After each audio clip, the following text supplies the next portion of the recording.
Hi everyone, thank you for joining me live. David, thank you for everyone else who's joining me live and for everyone who's joining the replay. And if this is the first time that we're meeting, hi, my name is Isabel Martins from healthandnaturallife.com, and I work with energy healing, animal communication, and in all things related to consciousness, pretty much to our energy, to become aware of our energy, aware of our interactions, of how we can hold ourselves to create the life that we want, how we can hold ourselves to become more whole, all things consciousness related.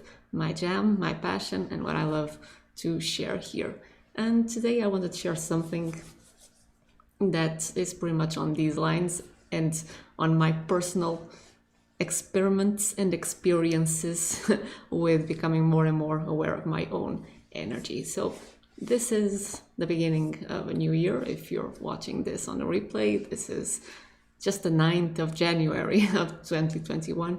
And it seems to me that the climate worldwide is just getting more and more chaotic. Like I wrote in my newsletter, it's almost like the storm before the calm. So it's the other way around now. So we're just getting more and more and more and more jittery and chaotic before actually everything coming back to balance and settling into a new level of coherence for us at a global level, likely. Probably not all at once, but in phases. And it seems to me that this type of energy, even if we're not feeling it directly in our life experiences, we are still feeling, especially people like yourselves watching this type of videos and being interested in energy, we feel the undercurrents of that jittery type of energy, of the chaos, of the global temperature, so to speak. So even if the temperature is colder here, it seems like it's picking up in terms of energetic instability, so to speak.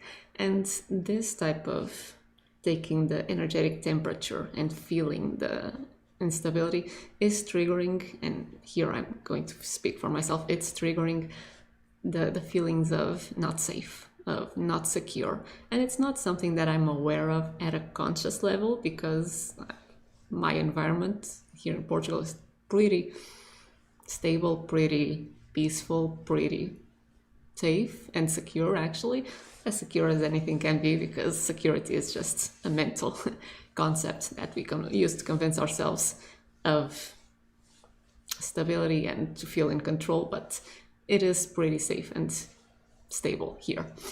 So the kind of lost a little bit my train of thought. So it's not an external environment thing that I can notice and feel that there's something that's causing me to feel jittery or insecure in some way. But the way that I notice it is when I start feeling triggerings for either cravings, which you could go all the way into addiction, but it's cravings for me. Usually sugar is one of the first, sugar and carbs, so a more complex perhaps form of sugar, but it's the same thing. And for distractions. And distractions for me is usually information related, either YouTube or courses, just acquiring information or distracting myself with something that just keeps me from actually just being with the feeling of discomfort. In the past, it would have been probably a, let's get out, go out and go do something or go shop somewhere, whatever. So it's still the same type of distraction of running away. And what I've noticed is that, for instance, feeling cold and the abnormal cold here in Portugal is also triggering that feeling of unsafe in my body. So it's compounding things, and for half of the world we are in winter now, the upper half, so it might be something that plays up in our feeling of not feeling as safe physically because of the temperature, and it amps up the feeling as well of the I'm not safe, something is wrong, although it isn't wrong, but there's something here that feels kind of like this, and our internal mechanisms, soothing mechanisms, just get triggered. For me, it looks like that, like cravings hitting, images popping in my mind of, oh, let's go for that bread, or let's go for that, I don't know, cake, or whatever it is. Or before it would be, let's go out, and now it can be, oh, let's go to the computer. And all of these things can be part of our normal day, but the the energy that I'm talking about here and that I'll share my experience is an energy that feels compulsive. And that's what I actually noticed this week, is that, okay, I might have a thought of, let's say, cookies. Why not? Love cookies as well. Thought of cookies. Okay, I want cookies. It might just be a thought, and it's a passing thought, like, well, I would love to be in Maldives. Cool. Not that one is possible, the other isn't. It's just a thought. It can just come and go. But the thought, when it comes from a craving, or when it comes from a need of distraction, when it comes from a need to actually move away from whatever it is that's internally feeling unsafe or non-secure, it feels like the energy of compulsion. And for me, coming from decades of dealing with OCD, obsessive compulsive disorder, I am very familiar with the energy of compulsion, and I'm very well trained in actually indulging in that energy of compulsion. So it has been hard for me to actually notice that that's what it was. It's the exact same mechanism behind the cravings, behind the addictions, behind the need for distraction. It's an internal feeling of something isn't safe, but it isn't as clear as this. It's more of a type of low grade, something isn't safe, that starts building up, starts causing me to pull up my energy. So it's almost like I'm pulling my grounding up instead of actually being rooted in the ground, connected to the earth in my body. It starts moving up my energy. I start pulling it up. That's what we do when we're babies and we're not feeling safe. Instead of being fully in our bodies, the only thing that we can do is contract our energy and start pulling it up as a protective mechanism. This is a response that, because it worked to soothe us to a degree when we were babies, it just became hardwired for us. And it's something that as adults, if we want, we can retrain, but we have to be aware of it. So when I noticed, okay, this is the exact same type of mechanism, it's pulling me up, and the energy itself of compulsion, of craving, of addiction, of that need to distract myself, whether it's by going out, by eating something, by going to the computer, it doesn't matter. What I felt was almost that there was the energy in my torso was almost leaning forward. So imagine that I'm here, my energy would be here, leaning forward, almost like trying to go and out to grab for something, grasp for something. And sometimes it felt almost like I was being pushed from behind out of my body. So it's a leaning forward of my energy field that keeps me from being centered. So I noticed this. I also noticed when I was feeling this strong cravings and that energy of compulsion, that sometimes it comes from, in my experience and what I've noticed so far, from the solar plexus. It's almost like there's a bulging of the energy of the solar plexus. So instead of the energy being here, it's like this and then does this and then comes back again. So there's a bulging, a pulling forward of the energy of the solar plexus. Again, trying to grab something, go get something, or move away from something and try to grab energy. And sometimes I feel it from the heart chakra, and this feels more like a pulling in, a caving in, that feels almost like, it isn't despair, but it's that sort of a frantic type of energy of pulling something inwards in order to feel safe as well. All of these trigger cravings, trigger the need for distractions, trigger addictions when they're really strong. And it's just a self-soothing mechanism. What I've noticed as well is, before that, when we're not grounded and when we don't have enough energy in our batteries, so our lower dantian would be around the second chakra area, and our root chakra are the chakras that bring in energy from the earth to nourish us. And then that energy gets stored in the lower dantian, so in our lower belly, and that powers as well the solar plexus and helps it be the sun, the radiant sun that it is, that keeps our energy. a light that keeps our energy warm, that just it's part of the battery system, let's call it like that. And when the solar plexus is strong and shining, the heart chakra also feels safe, because the column below it is strong, it's stable, it's energized. But when that column, so the first three chakras, are depleted, when our battery is low, the heart chakra itself starts to deplete, starts to lose energy, and starts to cave in on itself. So these two that I felt, so either the solar plexus trying to grab energy to something to soothe me, and the heart chakra feeling contracted, feeling pulled in, caved in, trying to draw energy, they are part of the same, of course, energy dynamic, because it isn't one thing doing one thing and another thing doing something else. It's part of the same energy dynamic. Hi, Isabel, and hi, Spanish media. Thank you for joining me live as well. And as I was saying, so it's part of the same type of energy dynamic. It's our battery is feeling low.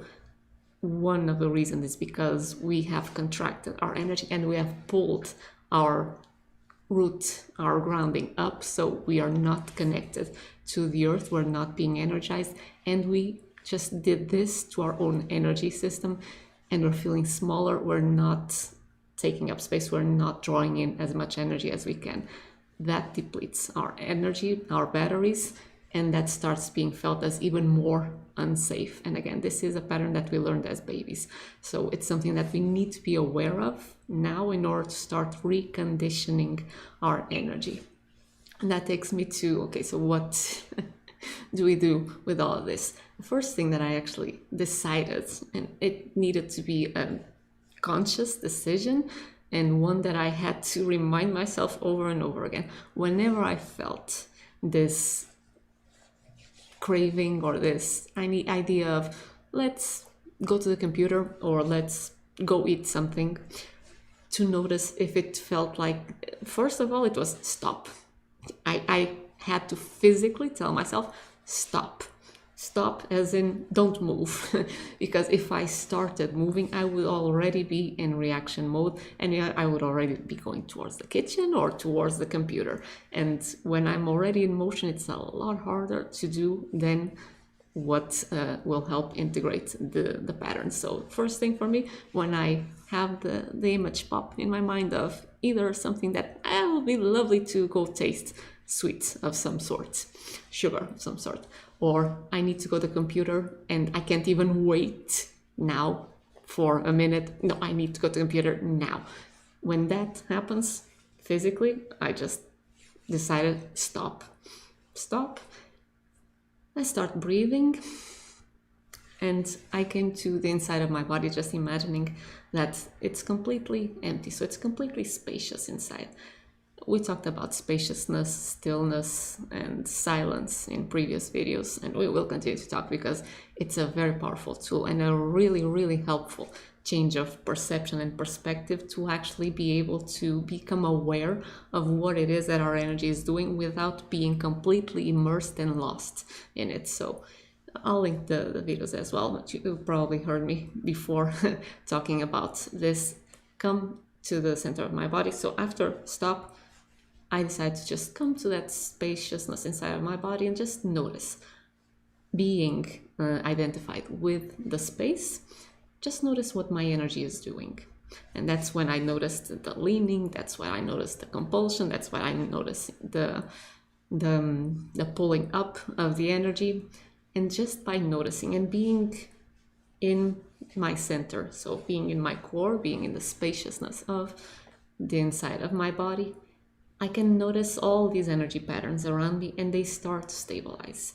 Because instead of me being identified with the energy moving forward, now I regained my awareness and came back to the center of my body, and our presence, our awareness is a powerful mover of energy. Everything starts to settle and starts to come back to its place and starts to integrate, which is really, really powerful.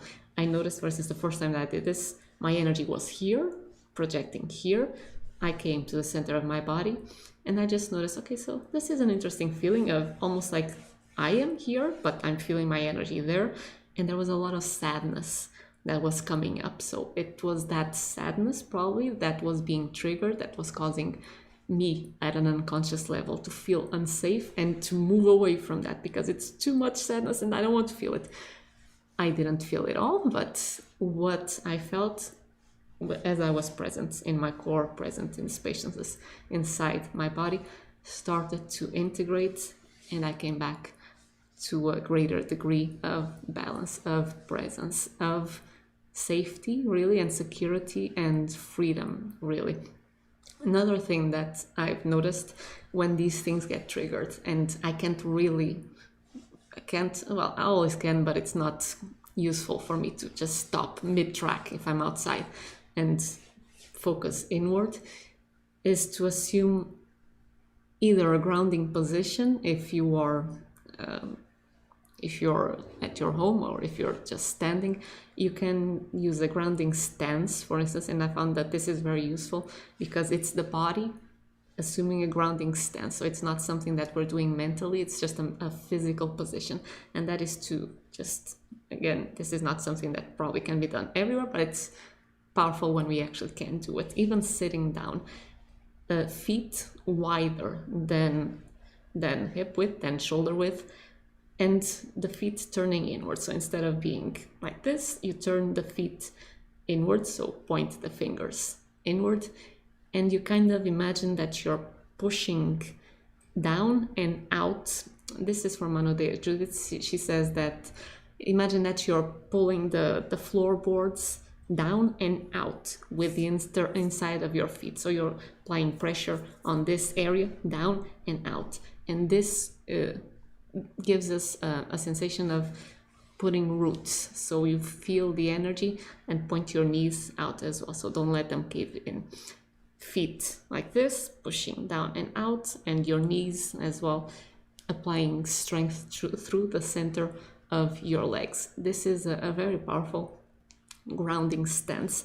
It's similar to a horse stance, although I don't think they point the toes in, I'm not sure, but it's a position that helps our energy get back down into the body and helps soothe the cravings. By itself, I found that it isn't complete to help integrate the pattern, but the grounding stance itself helps first that level of soothing happen, and it helps a lot actually. And by that happening, it helps us as well come to the center of the body and become aware from the spaciousness to allow the energy then to just move and integrate. These three things are very powerful. So whenever something like this happens, what I love the most actually, it's that the feeling of a craving or a need for distraction or a running away for something is now, from my decision, it's a trigger for me to become more aware, more present, and more conscious of what my energy is doing. So it became, instead of it being a soothing avoidance type of mechanism, it actually became a trigger to be more present, to be more aware, to notice, to be curious about what my energy is doing and help integrate it more. And this is powerful because if these things are popping in our minds 2, 3, 4, 5, 10 times a day, it's 2, 3, 4, 5, 10 times a day that we have the opportunity to become more present and become more skilled at reading our energy, of becoming aware of what our energy field is doing, and to come back to greater and greater wholeness each time. We always have a choice. If we can do it, perfect. If we can't, that's okay as well. But we become more and more aware. We start becoming more and more knowledgeable and the masters, actually, of our awareness and of allowing our energy to come back to balance, of not being in reactive mode, but being in a healing, responsive mode, just making our choices, coming back to that place of centeredness, and just becoming more and more stable. Even, well, the eye in the middle of the storm, it's what comes to mind. So even amidst all the chaos, it's almost like the chaos itself just becomes even more fuel, give us even more opportunities for us to become even more centered, even more in our power, even more whole. So I hope that this is useful for you. Let me just see. The Spanish media, the vacation would be observing all these energies being summoned instead of the usual dopamine. This is a hit of dopamine right there, because when you feel that feeling of mastery, of noticing that you weren't swayed by a reaction, and you actually just came back to your center and you responded to something, you weren't controlled by your inner impulses, you actually became the master of your internal choices and reactions and responses. There is a surge of dopamine that comes from that sense of mastery and from that sense of discovery, from that sense of curiosity, from that sense of, oh, okay, now that I feel this new level of mastery, I feel more free, I can play more. That triggers a lot of those pleasurable chemicals that we have. Dopamine, not sure if serotonin comes with that as well, depends, because it also amps up our love for life and for experience and our freedom. So yeah, it's a good one. I hope this is useful. I hope that you start becoming as well more aware of what your energy is doing, not from a place of let me fix this, let me change this, I don't like this, but really an attitude of curiosity is what I found is the most useful, because it is fascinating. We don't need anything else to distract ourselves. Just noticing what our energy is doing is quite quite the entertainment. I'm not sure if that's the correct word, but it's fascinating. So it becomes an end to itself, an awareness, because again, that release of dopamine and just the feeling of mastery and I can do life. Yeah, that feeling of freedom and then playfulness that comes with it. Hope again this was useful. If you have any questions, do let me know. Like, comment, share, do what you feel inspired. Thank you everyone for joining me live. David, Spanish Media, Isabel, and I'll see you on the next video.